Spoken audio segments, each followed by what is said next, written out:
बिस्मिल्लाहिर्रहमानिर्रहीम। Ninth mathematics exercise 5.1। इसमें 5.1 के कुछ क्वेश्चन हमने करने हैं जो सिलेक्टिव हैं। क्वेश्चन नंबर 1 के कुछ पार्ट करने हैं, 2 के करने हैं, 3 के करने हैं, 4 के करने हैं। तो जल्दी से इन क्वेश्चन को देख लेते हैं विदाउट वेस्टिंग एनी टाइम। तो इन क्वेश्चन को आपने गौर से समझ लेना है। करना क्या, बहुत सिंपल क्वेश्चन है, एक एक लाइन के क्वेश्चन है ये, ठीक है जी। फैक्टराइजेशन, चूँकि हम स्टार्ट कर रहे हैं, यूनिट का नाम है फैक्टराइजेशन, तो यहाँ से हम फैक्टराइजेशन स्टार्ट कर रहे हैं। डन। इसमें हमने ये चीज़ें करनी है, फैक्टराइजेशन, रिमाइंडर थ्योरम करना है, factorisation of a cubic polynomial, ये चीज़ें करनी है। तो 5.1 के अंदर सिंपल फैक्टराइजेशन के कुछ रूल्स हैं, उनको देखना है। तो यहाँ पे क्वेश्चन नंबर 1 है आपके पास फैक्टराइज, ठीक है जी। क्वेश्चन नंबर 1 है फैक्टराइज। इसमें आपने करना है क्या है, कौन सा पार्ट 5 करना है, 3x³ y। तो यहाँ पे मैं लिख लेता हूँ इसको। क्वेश्चन नंबर 1 उसका पार्ट 5 मैंने करना है। अभी थोड़ा सा मैं कंसेप्ट दिखाऊंगा आपको, कंसेप्ट समझाऊंगा, बाकी आप लोग इसको जल्दी से अंडरस्टैंड कर देंगे, कोई मुश्किल नहीं है। 3x³ y into x minus 3y minus 7, यहाँ पे ब्रैकेट क्लोज है, minus 7x² y² into x minus y। तो सिंपल ये आपके पास क्वेश्चन है, इसको आपने करना क्या है, फैक्टराइज। तो फैक्टराइज मीन्स हमारे पास यहाँ पे सबसे पहले आपने देखना है, फैक्टराइजेशन में सबसे पहली चीज़ आपने देखनी है, क्या मेरे जो इसमें आ रहे हैं कोफिशिएंट्स, मतलब वेरिएबल के साथ जो नंबर्स जुड़े हुए हैं, क्या उनमें से कुछ कॉमन तो नहीं मैं ले सकता। तो यहाँ पे 3 है और यहाँ पे 7 है, तो डेफिनेटली मैं ना इसमें से कुछ कॉमन ले सकता हूँ ना कुछ और। तो यहाँ पे उसके बाद आपने देखना है variable, first and then second, जो भी जितने भी वेरिएबल्स आ रहे होंगे। इस जगह पे आ रहा है x³, यहाँ पे आपके पास आ रहा है x², तो डेफिनेटली x और x दोनों साइड पे आ रहा है, तो जो लोएस्ट वैल्यू होगी वो हम क्या ले लेंगे, कॉमन। यानी x³ तो नहीं कॉमन ले सकते, लेकिन जो x² है उसको हम यहाँ पे कॉमन ले लेंगे, x² को हम कॉमन ले लेंगे। तो यहाँ पे मेरे पास आ गया x² कॉमन, इधर से y इधर मौजूद है और इधर मौजूद है, तो इसकी लोएस्ट वैल्यू ये y² और ये y है, तो मैं इधर से y भी कॉमन ले सकता हूँ, ठीक है जी। माइनस की जगह पे आगे, माइनस से ये दोनों टर्म्स आपस में एक दूसरे से अलग हो रही हैं, जैसे ये एक टर्म है, ये माइनस, और ये आपके पास एक टर्म है, ठीक है। तो माइनस से ये दोनों टर्म्स आपस में एक दूसरे से अलग हो रही हैं। तो माइनस से पहले देखें, x माइनस 3y इधर भी है और इस टर्म में भी x माइनस 3y मौजूद है, तो यहाँ पे पूरे का पूरा x माइनस 3y भी मैं कॉमन ले लूँगा। बाकी जो मेरे पास बच रहा है उसको मैं इस ब्रैकेट के अंदर लिखूँगा। देखिए पहली टर्म से मेरे पास बाहर क्या चला गया, जो मैंने कॉमन ले लिया, यहाँ से 3 नहीं गया, तो मैं 3 को सेम ऐसे ही लिखूँगा। यहाँ पे x³ है, मैंने कॉमन क्या लिया, x², यानी x² x के साथ मल्टीप्लाई हो तो x³ बनता है, तो बाकी मेरे पास यहाँ पे रह गया x। इधर से y सारे का सारा बाहर चला गया, तो y को मैं इधर नहीं लिखूँगा, बाकी x माइनस 3y ये भी मैंने कॉमन ले लिया, ठीक है जी। यहाँ पे ये वाली सारी टर्म में से सिर्फ 3x बच गया, ये वाला माइनस सेम एज ऐसे ही, यहाँ से 7 मैंने कॉमन नहीं लिया, तो 7 ऐसे ही आ गया। x² है तो x² मैंने ऑलरेडी कॉमन लिया हुआ है, x² ख़त्म हो गया। y² है तो मैंने y कॉमन लिया हुआ, तो y के साथ मल्टीप्लाई हो तो बन जाता है y², तो यहाँ पे y बच जाएगा इंटू x माइनस 3y, जो ये मैंने पूरे का पूरा कॉमन ले लिया, ठीक है जी। तो यहाँ पे आप देख लें आपके पास बच क्या गया, x² और y into x minus 3y into 3x minus 7y, ठीक है। तो ये आपका क्या है आंसर, इससे फर्दर हम इससे ज़्यादा कुछ कॉमन नहीं ले सकते, ठीक है जी। सिंपल इस क्वेश्चन के अंदर आपने सिर्फ कॉमन लेना सीखना था, जो कि मैंने आपको समझा दिया। अगर नहीं भी समझ आया तो इसका पार्ट 6 करते हैं, तो आपको फर्दर समझ आ जाएगी। मेरे पास कुछ इस तरह से 2xy³ into x² plus 5 plus 8xy² into x² plus 5 bracket बंद। अगर नहीं भी ऊपर वाले क्वेश्चन में थोड़ी बहुत समझ आए, तो यहाँ पे इस क्वेश्चन के अंदर आपका कंसेप्ट क्लियर हो जाएगा। तो देखते हैं इस क्वेश्चन को देखते हैं। तो यहाँ पे देखें, ये वेरिएबल एक मेरा कोफिशिएंट, ये वाला और ये वाला। मैंने बोला सबसे पहले आपने कोफिशिएंट्स को देखना है, यानी नंबर्स को देखना है जो वेरिएबल के साथ जुड़े हुए हैं, कि क्या इनमें से मैं कुछ कॉमन ले सकता हूँ। तो ये मेरा 2 है और ये 8 है, दोनों डिविजिबल है, तो मैं इधर से क्या कॉमन लूँगा, जो लोएस्ट वैल्यू मेरी होगी 2 को मैं कॉमन ले लेता हूँ। यहाँ पे x इधर मौजूद है और इधर भी x मौजूद है, तो मैं दोनों में x मौजूद है, तो लोएस्ट वैल्यू x ही है तो मैं x कॉमन ले लेता हूँ। यहाँ पे y क्यूब है और इधर y स्क्वायर है, तो लोएस्ट वैल्यू क्या मेरी आ सकती है यहाँ पे y स्क्वायर, तो y स्क्वायर को मैं कॉमन ले लूँगा। बाकी यहाँ पे x स्क्वायर प्लस 5, इस टर्म के अंदर प्लस से ये देखे दोनों अलग हो रहे हैं, और यहाँ पे भी आपके पास x स्क्वायर प्लस 5, तो मैं इधर से कॉमन ले लूँगा तो मेरे पास आ जाएगा ये पूरा का पूरा x स्क्वायर प्लस 5। इन दोनों टर्म्स में से मैंने कॉमन ले लिया ये चीज़ें। अब ब्रैकेट में थोड़ी बड़ी करके लगा रहा हूँ इस तरह, इसलिए कि ये मैंने कॉमन लिया, बाकी जो बच जाएगा वो इस ब्रैकेट के अंदर लिख दूंगा। देखिए 2 यहाँ से बाहर चला गया तो इधर 0 बच गया, यहाँ पे 0 नहीं सॉरी 1 बच गया, यहाँ पे x बाहर चला गया तो यहाँ पे x भी ख़त्म हो गया। y क्यूब है, मैंने जो कॉमन लिया वो y स्क्वायर कॉमन लिया इस टर्म के अंदर, तो y स्क्वायर जब y के साथ मल्टीप्लाई हो तो तब बनता है y क्यूब, तो इधर बच गया y। x स्क्वायर प्लस 5 पूरे का पूरा मैंने कॉमन ले लिया हुआ, तो इस पहली टर्म के अंदर सिर्फ और सिर्फ आपका क्या बच गया y। ये वाला प्लस सेम है दैट ऐसे ये 2 ने अब यहाँ पे इस टर्म के अंदर देखे क्या बचेगा, 2 4 के साथ मल्टीप्लाई हो तो क्या बनता है मेरे पास 8, तो यहाँ पे डेफिनेटली फिर क्या बच गया 4, यानी 2 4 द 8। x मैंने कॉमन लिया हुआ है, y स्क्वायर मैंने कॉमन लिया हुआ है, और x स्क्वायर प्लस 5 भी मैंने कॉमन लिया हुआ है, तो बाकी जो आपके पास बच गया वो आपके पास बच गया बस 4 ही बच रहा है इधर से। तो आपके पास आंसर क्या है इसका 2x y square into x square plus 5 into y plus 4, ये आपके पास है इसका आंसर। अच्छा जी, हमने देख लिया 5.1 में क्वेश्चन नंबर 1 के 2 पार्ट्स हमने देखे हैं, कुछ समझे हैं उनमें से कैसे कॉमन लेना है। अब क्वेश्चन नंबर 2 की तरफ मूव करते हैं, तो क्वेश्चन नंबर 2 का पार्ट 4 हमने करना है। पार्ट 4 देखें कुछ आपके पास इस तरह से है, यहाँ पे मेरे पास क्वेश्चन नंबर 2 स्टार्ट हो रहा है। पार्ट 4 मेरे पास कुछ इस तरह से है, X square minus Y square into Z, X square minus Y square into Z, ठीक है जी, प्लस यहाँ पे आ गया ब्रैकेट के अंदर x square minus Z square into x, ठीक है जी, सॉरी वाई स्क्वायर, यहाँ पे आ गया Y square minus Z square. देखें क्वेश्चन के अंदर देखें X square minus Y square into Z plus Y square minus Z square into X आपके पास आ गया। तो देखते हैं इस क्वेश्चन को किस तरह से करना है। सिंपल, सबसे पहला स्टेप इसमें हम क्या करेंगे, इसको ये जो बाहर मेरी एक टर्म लिखी हुई इसको हम करेंगे अंदर मल्टीप्लाई। तो देखें जी और एक्स मल्टीप्लाई हो तो आपके पास आ जाता है एक्स स्क्वायर जी, ये अंदर वाली दोनों टर्म्स के साथ अलग अलग मल्टीप्लाई होगा, जी और एक्स स्क्वायर मल्टीप्लाई हो तो आ जाता है एक्स स्क्वायर जी, यहाँ पे प्लस माइनस माइनस एंड जी और वाई स्क्वायर मल्टीप्लाई हो तो आपके पास आ जाता है वाई स्क्वायर जी, ठीक है जी, ये वाला प्लस इसी तरह से। और ये जब x और y अंदर मल्टीप्लाई होंगे तो ये आपके पास आ जाएगा x y square plus minus minus, और यहाँ पे आ गया एक्स जी स्क्वायर, ठीक है जी।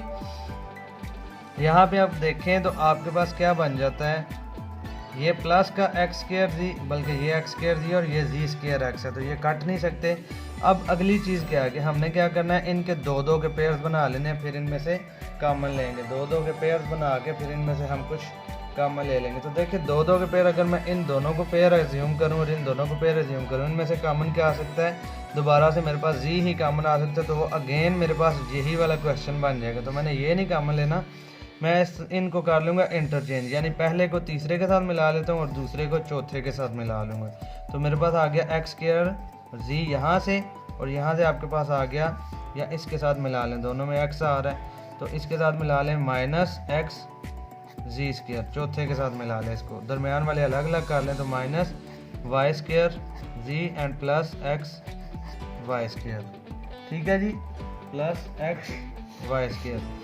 इसमें x आ रहा है, इसमें x आ रहा है, तो दोनों में अगर मैं x कॉमन लूँ तो बाकी मेरे पास बच जाता है जी भी कॉमन आ रहा है, तो x भी आ रहा है और जी भी कॉमन आ रहा है, और x और जी कॉमन आ गया तो मेरे पास बच गया यहाँ से सिर्फ 1 बच जाएगा, सॉरी यहाँ पे x स्क्वायर है, यहाँ पे x है, तो मैं लोएस्ट वैल्यू क्या कॉमन ले सकता हूँ, इसमें x लोएस्ट वैल्यू इसमें क्या कॉमन ले सकता हूँ, x लोएस्ट वैल्यू कॉमन ले लूँगा मैं इसमें x, और यहाँ पे जी है और जी स्क्वायर है, तो इधर मैं कॉमन ले सकता हूँ लोएस्ट वैल्यू जी इंटू आपके पास यहाँ पे एक्स स्क्वायर था तो एक्स बाहर चला गया तो बाकी बच गया एक्स, जी एक ही था तो जी बाहर चला गया तो बाकी बच गया 1। यहाँ पे ये माइनस का माइनस एक्स बाहर चला गया तो यहाँ पे 1 बच गया, जी स्क्वायर था तो जी बाहर गया, तो बाकी आपके पास बच गया x माइनस यहाँ पे जी।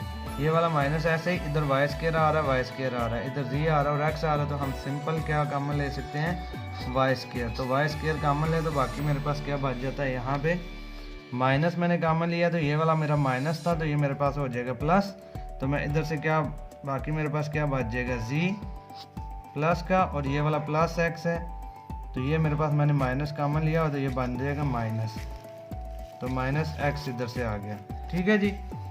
अगर मैं इसको प्लस कॉमन लूँ वाई स्क्वायर को, यहाँ से प्लस कॉमन लूँ तो ये मेरे पास जी आ जाएगा माइनस के अंदर, तो यहाँ पे ये वाला जी माइनस और x मेरा हो जाएगा प्लस। तो x ये वाला प्लस का और ये वाला प्लस का, तो ये जी माइनस का और ये जी माइनस का, तो ब्रैकेट के अंदर दोनों सेम आ रहे हैं। तो जब ब्रैकेट के अंदर दोनों सेम कॉमन आए तो हम इस तरह से करते हैं, ये वाली वैल्यू और ये वाली वैल्यू। देखिए मैं दोबारा यहाँ पे प्लॉट कर रहा हूँ कि जो मैंने कॉमन ले लिया, तो ये मैंने कॉमन ले लिया इस तरह से x और z कॉमन लिया, तो यहाँ पे मेरे पास बच गया x माइनस जी। यहाँ से प्लस ये वाला वाई स्क्वायर कॉमन लिया तो ब्रैकेट के अंदर मेरा बच गया माइनस जी प्लस x। देखिए ब्रैकेट के अंदर अगर दोनों वैल्यूज दोनों ब्रैकेट्स के अंदर सेम आ जाए तो हम उसको नीचे लिख सकते हैं एक ही दफ़ा। देखिए किस तरह से सेम है, बेशक पहले x और बाद में जी है या जैसे भी है, तो हमारे पास क्या आ रहा है, यहाँ पे प्लस x है, इधर भी प्लस x है, यहाँ पे माइनस जी है और यहाँ पे माइनस जी है, तो मैं इनको लिखूँगा एक ही दफ़ा। तो मेरे पास आ जाएगा x माइनस जी एक दफ़ा और इसको मिला के मैं लिख दूँगा एक दफ़ा, तो यहाँ पे x जी प्लस वाई स्क्वायर। तो यही आपका आंसर है, इससे ज़्यादा ये सिंपल नहीं हो सकता। चलें जी, यहाँ पे हमने क्वेश्चन नंबर 5.1 उसका question number 1 and question number 2 के कुछ पार्ट्स देख लिए हैं। अब फर्दर हम मूव इसमें करते हैं क्वेश्चन नंबर 3 की तरफ। तो क्वेश्चन नंबर 3 देखें हमारे पास कुछ इस तरह से है, इसका पार्ट 4 करना है, तो इसका पार्ट 4 यहाँ पे मैं लिख लेता हूँ फिर इसको करते हैं। तो क्वेश्चन नंबर 3 यहाँ पे पार्ट 4 मेरे पास किस तरह से है, 12x square minus 36x plus 27। ठीक है जी। तो यहाँ पे गौर करें तो ये वाला क्वेश्चन हमारा इस तरीके से होगा, इस पर प्रोसेस लगेगा हमारा कंप्लीटिंग स्क्वायर वाला, ये मेथड लगेगा। सबसे पहले मैंने बोला कि कोफिशिएंट्स के अंदर देख लें कि आप कोफिशिएंट्स में कोई चीज़ कॉमन तो नहीं ले सकते। तो यहाँ पे देखें 12 है, 36 है, मतलब 12 3 द 36 हो सकता है, और 27 आ रहा है। तो 27 12 पे तो नहीं, लेकिन अगर गौर किया जाए तो 3 पे ये तीनों के तीनों जो कोफिशिएंट है, तो ये 3 के ऊपर तीनों डिविजिबल है। तो यहाँ से मैं क्या कॉमन लूँगा 3, तो 3 कॉमन लिया तो बाकी मेरे पास क्या बच गया 3, मेरे पास 4 था। देखें जी 3 4 दा 12 होता है, तो बाकी जो बचेगा जिस चीज़ से मल्टीप्लाई होकर ये बनेगा वो मैं इधर लिख लूँगा। सो 3 4 दा 12, और यहाँ पे मेरे पास आ गया इधर x आ रहा है, इधर x आ रहा है, इधर तो x कॉमन ही ले सकते, तो ये x स्क्वायर आ गया। ठीक है जी, ये वाला माइनस सेम आया था इस ऐसे ही। तो 3 कितने टाइम मल्टीप्लाई हो तो आपके पास 36 आता है, वो हम लिखेंगे इस जगह पे। तो 3 12 दा मेरे पास होता है 36 और साथ में आ गया x प्लस 3 कितने टाइम मल्टीप्लाई हो तो बन जाता है 27। तो यहाँ पे आपके पास आ जाएगा 3 9 दा 27। ठीक है, यहाँ पे ये 3 सेम ऐसे ही आ गया। अब जो भी काम करना है वो आपने इसके अंदर करना है, आपने इस टर्म के साथ, आपने चाहे तो इसको फैक्टराइज कर लें, मतलब पहली और आखिरी को मल्टीप्लाई कर लें, चाहे तो इस पर फार्मूला लगा लें, वो आपकी अपनी चॉइस है। तो अगर इसको मैं फार्मूला लगा लूँ तो फार्मूला, चूँकि अगले क्वेश्चन में मैंने फार्मूला करना है तो अभी देखते हैं तो आपको ज़्यादा समझ आ जाएगी। तो 4x का होल स्क्वायर है, तो देखें मैं अगर 4x स्क्वायर है तो 2x का होल स्क्वायर लूँ तो मेरे पास बन जाता है 4x इसका स्क्वायर। ठीक है जी, यहाँ पे इस टर्म को फिलहाल छोड़ दें, ये माइनस आ रहा है तो माइनस लगा दें। लास्ट को देखें तो मेरे पास आ जाता है प्लस 3 का होल स्क्वायर। गौर करें आपके पास वैल्यू कुछ किस तरह से होती है, a पहली का होल स्क्वायर, या जैसे कि ये फार्मूला है a प्लस या माइनस b का होल स्क्वायर फार्मूला हो तो आपके पास होता है पहली का होल स्क्वायर प्लस दूसरी का यानी b का होल स्क्वायर। यहाँ पे या प्लस आएगा या माइनस आएगा, जो वैल्यू जो साइन इधर आएगा वो वाला साइन इधर आएगा, और 2 फार्मूले वाला, और यहाँ पे पहली वैल्यू मल्टीप्लाइड बाय दूसरी वैल्यू। पहली वैल्यू मेरे पास क्या है a और दूसरी वैल्यू मेरे पास क्या है b।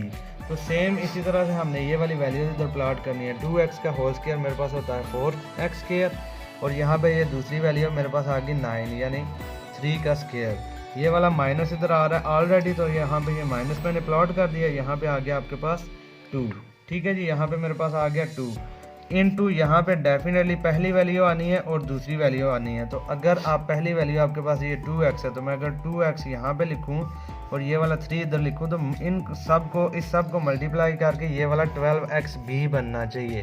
तो देखिए 2 2 द 4 4 3 द 12 बिल्कुल ठीक है, और साथ में आ गया x, तो ये वाला मेरा फैक्टर बिल्कुल ठीक है। जब इस तरह से आ जाए तो आप लिखेंगे 3। इसी तरह से इधर से पहली वैल्यू मेरे पास क्या आ रही है 2x, यहाँ से यानी जो सेंटर वाली वैल्यू आती है 2ab वाली, उसमें आपने क्या करना है, उधर से सिर्फ और सिर्फ आपने उठाना है साइन। तो इधर से माइनस है तो माइनस, और यहाँ से दूसरी वैल्यू जो कि आपके पास 3 है और इसका आ गया आपके पास होल स्क्वायर। तो ये आपका फार्मूला था जो मैंने आपको समझाया। तो लास्ट पे इसका आंसर जो बच गया वो क्या बचा, 3 इंटू 2x माइनस 3 इसका होल स्क्वायर। ये इसका क्या है आंसर। इससे ज़्यादा हम इसको सिंप्लीफाई नहीं कर सकते। ठीक है जी, ये इस तरह से करना था। फर्दर आपके पास इसका एक ही पार्ट करना था। फर्दर आपके पास जो है क्वेश्चन नंबर 4 उसका पार्ट करना है 4। तो मेरे पास कुछ इस तरह से है क्वेश्चन नंबर 4, इसका भी पार्ट 4 एक पार्ट करना है इसका। तो 3x माइनस 2 4 3x क्यूब। ठीक है, दोनों वैल्यूज़ में देखें ना, तो इनमें से मैं क्या कर सकता हूँ, x इधर भी आ रहा है इधर भी आ रहा है, मतलब मैं कॉमन ले सकता हूँ। कोफिशिएंट में देखें 3 है और 3 है, तो अगर मैं इसको 3 इधर से कॉमन लूँ और साथ में x इधर भी आ रहा है इधर भी आ रहा है, तो लोएस्ट वैल्यू मेरे पास x है, तो मैं x भी कॉमन ले सकता हूँ। यहाँ से 3x बाहर चला गया, इधर बच जाएगा 1, ये वाला माइनस ऐसे ही। और 2 4 3 देखें 3 के ऊपर डिविजिबल है या नहीं है। तो देखूँ मैं अगर 2 4 3 डिवाइडेड बाई 3, तो 3 1 द 3 3 8 दा मेरे पास होता है 24 एंड 3 1 द 3 तो 81। यहाँ से मेरे पास आ गया 81 और इधर से x बाहर गया था, तो बाकी बच गया मेरे पास x स्क्वायर। ठीक है जी, 3x मैंने कॉमन लिया, तो बाकी 3x अब ऐसे ही आ जाएगा इनटू, यहाँ पे गौर करें तो 1 मेरा इसका होल स्क्वायर माइनस यहाँ पे 81 है तो 9 का स्क्वायर हो, और साथ में x आ जाए तो 9x का होल स्क्वायर हो, तो आपके पास आ जाता है 81x स्क्वायर। अब यहाँ पे दोबारा एक फार्मूला आपने पढ़ा हुआ है, तो फार्मूला आपके पास कुछ इस तरह से, मैं यहाँ पे नीचे फार्मूला समझा रहा हूँ। अगर पहली का स्क्वायर यानी a का स्क्वायर हो, दरम्यान में माइनस और दूसरी का होल स्क्वायर हो यानी b का स्क्वायर हो, तो इसको आप लोग पहली का स्क्वायर माइनस दूसरी का स्क्वायर हो, तो इसको आप लोग एक दफ़ा प्लस में और एक दफ़ा माइनस में लिख लेते हैं, जैसे कि a plus b into a minus b, याद रहे स्क्वायर के बगैर। तो यहाँ पे गौर करें तो मेरे पास यही तो बन रहा है, 3x को छोड़ूँ तो ये मेरे पास बन रहा है पहली का स्क्वायर माइनस दूसरी का स्क्वायर। तो यहाँ पे ब्रैकेट के बाद आपके पास आ जाएगा, यहाँ पे पहली का स्क्वायर यानी 1 का स्क्वायर तो 1, यहाँ पे प्लस 9x इंटू यहाँ पे 1 माइनस 9x, तो ये वाला 3x into 1 plus 9x into 1 minus 9x, ये मेरे पास क्या आ रहा है जी आंसर। ठीक है जी, अब यहाँ पे चलते हैं आगे अपने question number last question number 5 की तरफ। तो 5.1 इसमें क्वेश्चन नंबर 5 का देखें मैंने कौन कौन सा पार्ट करना है, पार्ट 5 करना और पार्ट 6 करना है। तो सबसे पहले अगर पार्ट 5 की तरफ देखा जाए तो पार्ट 5 मेरे पास ये थोड़ा सा क्वेश्चन समझने वाला है, बाकी मुश्किल कोई नहीं है। 25x square minus 10x plus 1 minus 36 जी स्क्वायर। ठीक है जी, क्वेश्चन को गौर से देखें। हमने अभी पिछले क्वेश्चन में रिसेंटली 2 फार्मूले पढ़े हैं, एक तो a प्लस या माइनस बी का होल स्क्वायर वाला किया है, और एक हमने किया a square minus b square वाला। 2 फार्मूले किए हैं। इस क्वेश्चन के अंदर दोनों के दोनों ने काम करना, दोनों एम्बेड हैं इस क्वेश्चन के अंदर। तो अगर यहाँ पे इसको देखें तो मेरे पास आ जाता है 5x का होल स्क्वायर लूँ तो मेरे पास बन जाता है 25x स्क्वायर। तो मैं ये लिख सकता हूँ, यहाँ से ये वाला माइनस और इधर 2 फार्मूले वाला। मैंने अभी आपको बताया यहाँ पे पहली वैल्यू आएगी और यहाँ पे दूसरी वैल्यू ने मल्टीप्लाई होना है, यहाँ पे जो सेकंड वैल्यू यानी कि a प्लस बी का या a माइनस बी का होल स्क्वायर वाली, और यहाँ पे 1 का होल स्क्वायर लूँ तो ये आ जाता है। ठीक है, 1 का होल स्क्वायर लिया जाए तो 1 आ जाता है। यहाँ से ये वाला फार्मूले वाला 2 और पहली वैल्यू को ऑलरेडी मेरे पास स्क्वायर बना हुआ है, तो मैं पहली वैल्यू इधर लिख लेता हूँ 5x, और यहाँ पे दूसरी वैल्यू जो कि मेरे पास 1 है, तो इनको मल्टीप्लाई करूँ तो ये मेरा बनना चाहिए। अगर बन जाए तो फिर ठीक है, अदरवाइज इसमें कोई ना कोई गड़बड़ होगी। तो 2 5 द 10 10 1 द 10, तो ये मेरा 10 आ गया और साथ में आ गया x, तो बिल्कुल ठीक है, ये मेरे पेयर्स ठीक है। ये वाला माइनस सेम एज ऐसे ही पिछले क्वेश्चन में आपने सिर्फ इतना काम किया जब कंप्लीट स्क्वायर किया, या उसके अलावा a square minus b square वाला सिर्फ इतना अलग अलग किया था। अब दोनों इकट्ठे आ गए हैं। 36 है तो मेरे पास 6 का अगर मैं होल स्क्वायर लूँ तो 36 बन जाता है। जी स्क्वायर है तो जी का होल स्क्वायर लिया जाए तो ये मेरे पास 6z का होल स्क्वायर मेरे पास आ जाता है 36z का होल स्क्वायर। तो जब इनको मिला के लिखेंगे यहाँ से फार्मूला कंप्लीट होगा इतनी टर्म में से, और ये वाला है ही आपकी अलग टर्म। तो इधर से पहली वैल्यू मेरे पास 5x है, यहाँ से दूसरी वैल्यू, और यहाँ से जो सेंटर वाली 2 वाली होती है इससे आपने लेना होता है सिर्फ साइन। ये 5x यहाँ से माइनस, और यहाँ से आप लेंगे प्लस, और इस सारे का हो जाएगा होल स्क्वायर। ये वाला माइनस ऐसे ही, और 6z का आपके पास आ गया होल स्क्वायर। ठीक है, 6z का आपके पास आ जाएगा होल स्क्वायर। अब गौर करें, पिछली टर्म में, पिछले क्वेश्चन में आपने सिर्फ किया था एक वैल्यू आ रही थी single a square minus b square. अब करना क्या है, सिर्फ इस सारी वैल्यू को आपने सारी वैल्यू को a एज्यूम करना है, और सिर्फ इस सिंगल वैल्यू को आपने b एज्यूम करना है। तो देखें, पहली वैल्यू का होल स्क्वायर माइनस दूसरी वैल्यू का होल स्क्वायर, तो आपने फार्मूला भी तो यही पढ़ा हुआ है। देखें, मैंने अभी आपको समझाया, a स्क्वायर यानी पहली वैल्यू का होल स्क्वायर जो भी आ जाए, माइनस दूसरी वैल्यू का होल स्क्वायर, ये इसको एक दफ़ा स्क्वायर के बगैर, एक दफ़ा प्लस में और एक दफ़ा मल्टीप्लाई फॉर्म के अंदर आके एक दफ़ा माइनस में लिख देंगे। तो यहाँ पे देखें, पहली वैल्यू का होल स्क्वायर माइनस दूसरी वैल्यू का स्क्वायर, तो ये मेरे पास फार्मूला बन रहा है। तो पहली वैल्यू मेरे पास आ गई 5x माइनस 1, सॉरी